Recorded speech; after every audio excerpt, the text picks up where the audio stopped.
जय हिंद दोस्तों। आज बहुत ही गंभीर विषय पर कुछ तथ्य आपके सामने रखना चाह रहा हूं। आज पश्चिमी बंगाल में जो परिस्थिति बनी हुई है उसे मैं थोड़ा सा फ्लैशबैक में आज से कुछ दशक पहले की स्थिति पर ले जाना चाहता हूं। 1947 में दोस्तों सबसे पहले पलायन हुआ था जब भारत का विभाजन हुआ था। लगभग 1.5 करोड़ के आसपास पाकिस्तान से लोग पलायन करके भारत के पंजाब और जम्मू कश्मीर के हिस्से में स्थापित हुए थे।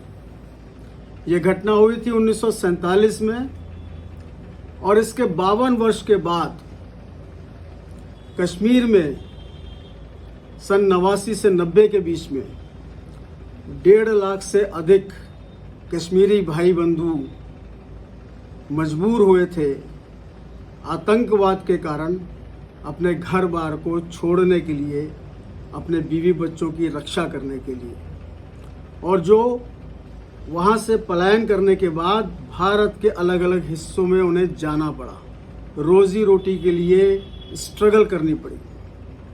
और आज 2025 है दोस्तों, आप सोचिए 2025 में भी वही स्थिति रिपीट हो रही है।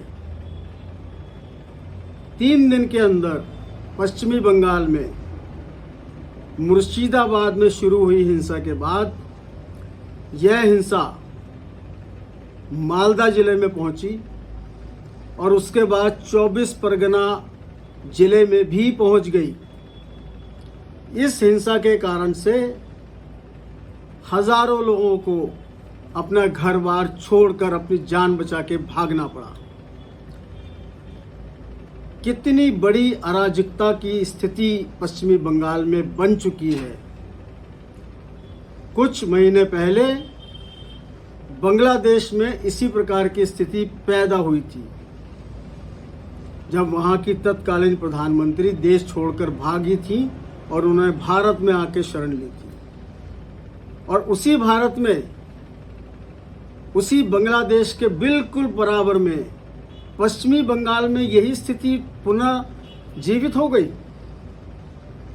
वहां का शासन, वहां का प्रशासन क्या कर रहा था, कैसे इतने बड़े दंगे हो पाए, कैसे लोगों की जान संपत्ति पर हमला किया गया, उनको मारा पीटा गया और मजबूर होकर के लोगों को अपने घर और बाहर छोड़कर जाना पड़ा। दोस्तों, मैं आपको बताना चाहूँगा, आर्टिकल 355 और आर्टिकल 356 के अनुसार और 2021 में भारत सरकार ने और पार्लियामेंट ने यह नियम पारित किया था कि बॉर्डर सिक्योरिटी फोर्स यानी सीमा सुरक्षा बल जो बॉर्डर से केवल 15 किलोमीटर अंदर तक जाकर के सुरक्षा प्रोवाइड कर सकती थी, उसको बढ़ा करके 50 किलोमीटर कर दिया गया।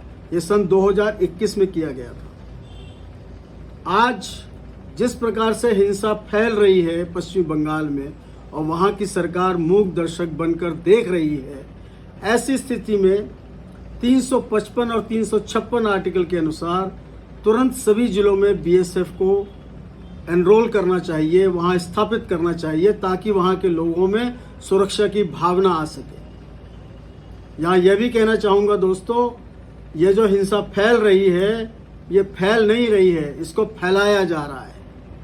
3 दिन में 3 जिलों के अंदर यह हिंसा फैल गई। ऐसा कैसे संभव है? यह तभी संभव है जब वहाँ की सरकार ऐसा चाहती है। इस सरकार को तुरंत बर्खास्त करना चाहिए, राष्ट्रपति शासन लगाया जाना चाहिए और पूरा प्रदेश बॉर्डर सिक्योरिटी फोर्स और सेंट्रल आर्म्ड पुलिस फोर्स के हवाले करना चाहिए। तभी बंगाल में, पश्चिमी बंगाल में रहने वाले लोग अपने आप को सुरक्षित महसूस करेंगे।